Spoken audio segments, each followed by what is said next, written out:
Hello भैया, मैं श्याम अरोड़ा। जैसे कि आप देख पा रहे हो कि आज हमारे पास है होंडा एलिवेट के दो वेरिएंट। एक है बेस मॉडल जो है एसवी वेरिएंट, एक मॉडल है हमारे पास वी।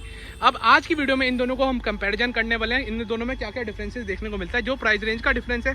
सबसे पहले प्राइस का इंट्रोड्यूस कर देता हूँ। ये 11,05,000 रुपये एक्स-शोरूम हमें देखने को मिलती है एंड 12,15,000 रुपये एक्स-शोरूम हमें देखने को मिलती है।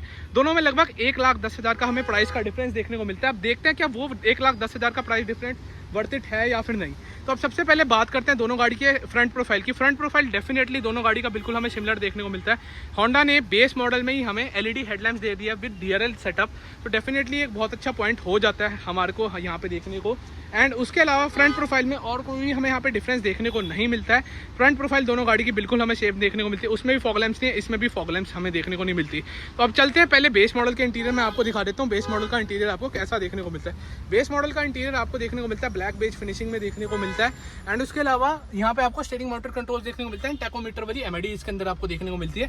गेट नॉब के पास पियानो ब्लैक फिनिशिंग देखने को मिलती है। यहाँ आपको कोई स्टीरियो देखने को नहीं मिलता है। अब देखते हैं हमारा जो वी वेरिएंट है उसका इंटीरियर हमें कैसा देखने को मिलता है। वी वेरिएंट का इंटीरियर भी सिमिलर है। जो आपके जो मिरर्स हैं वो आपको इंटरनली एडजस्टमेंट दोनों ही गाड़ी में देखने को मिलता है। इसका आपको कोई डिफरेंस देखने को नहीं मिलता है। उसके अलावा यहाँ पे आपको स्टार्ट स्टॉप बटन आपको उस गाड़ी के अंदर भी देखने को मिलता है। एंड उसके अलावा इंटीरियर में आप देख पा रहे हो इंटीरियर थीम बिल्कुल सेम है। आपको उसके अंदर भी आपको डे नाइट आरवीएम देखने को मिलता है। सिमिलरली इसके अंदर भी आपको डे नाइट ही आरवीएम देखने को मिलता है। तो ये एक बहुत बड़ा गाड़ी का पॉजिटिव पॉइंट है कि बेस मॉडल है उसमें कुछ ज़्यादा डिफरेंस नहीं। आर्मरेस्ट आपको उस मॉडल के अंदर भी देखने को मिलता है, इसके अंदर भी देखने को मिलता है। रियर में सिर्फ एक डिफरेंस हमें दोनों गाड़ी के अंदर देखने को मिल जाता है, वो है इसका जो पार्सल ट्रे का हमें यहाँ पे डिफरेंस देखने को मिल जाता है। इस मॉडल के अंदर आपको पार्सल ट्रे एक्स्ट्रा देखने को मिल जाती है, वेरस क्रोम बीडिंग दोनों ही गाड़ी में हमें देखने को मिलती है। इसके अंदर भी है, इसके अंदर दोनों गाड़ी के अंदर हमें क्रोम बीडिंग देखने को मिलती है। एंड अब इंटीरियर में चलते हैं। इंटीरियर में देखते हैं गाड़ी के अंदर क्या डिफरेंस हमें देखने को मिलता है। दोनों ही गाड़ी हमें मैनुअल ट्रांसमिशन में देखने को मिलती है, पर इस गाड़ी के अंदर आपको ऑटोमेटिक का ऑप्शन भी ओपन अप हो जाता है। आप एक्स्ट्रा पैसे देके सीवीटी ट्रांसमिशन इसके अंदर आप परचेज कर सकते हैं, मतलब उसके अंदर आपको सिर्फ मैनुअल का ही ऑप्शन देखने को मिलता है। एंड यहाँ पे आपको एक इंफोटेनमेंट देखने को मिल जाता है 8 इंचेस का नॉर्मल सा। हालांकि टॉप मॉडल में आपको 10.25 इंचेस का देखने को मिलता है। डिफरेंट आपको इंफोटेनमेंट देखने को मिलता है। एंड इंफोटेनमेंट की मैं बात करूँ कि दोनों गाड़ी में मेजरली अगर डिफरेंस देखोगे तो इंफोटेनमेंट एंड स्पीकर्स का हो सकता है। वो इजीली आप 10 to 15,000 में आप आफ्टर मार्केट लगवा सकते हैं। एंड ओवरऑल इंटीरियर की बात करूँगा, दोनों ही गाड़ी का डेफिनेटली बिल्कुल सेम इंटीरियर लग रहा है, बस उसमें आपको स्टीरियो की मिसिंग लग रही है। इवन पियानो ब्लैक फिनिशिंग भी उसके अंदर ऑफर की गई है। एंड इस दोनों गाड़ी की प्राइस का डिफरेंस है 1,10,000 रुपये, जो पर्सनली मुझे वर्थ इट नहीं लगता है।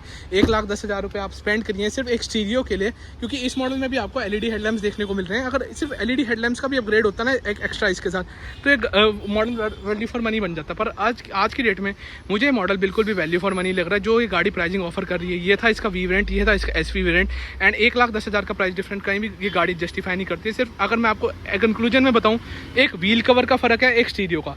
मतलब होंडा को कुछ सोच के मॉडल्स निकालने चाहिए थे मेरे हिसाब से, तो कि एक दो डिफरेंस के लिए कोई भी 1,10,000 रुपये पे नहीं करने वाला है होंडा को। डेफिनेटली वो तो बात है, क्योंकि स्टीयरिंग मोटर कंट्रोल्स भी उसके अंदर आपको देखने को मिलते हैं। तो भाई यही था एक छोटी सी वीडियो जिसमें मैंने दोनों गाड़ी के बेस मॉडल्स को कंपेयर करा, लोअर वेरिएंट्स को। तो होप करता हूँ आपको वीडियो पसंद आई तो फटाफट लाइक कर दो। इसके साथ वीडियो यहीं एंड करते हैं। एज ऑलवेज एंड सबका साथ सबका start bye bye, see you.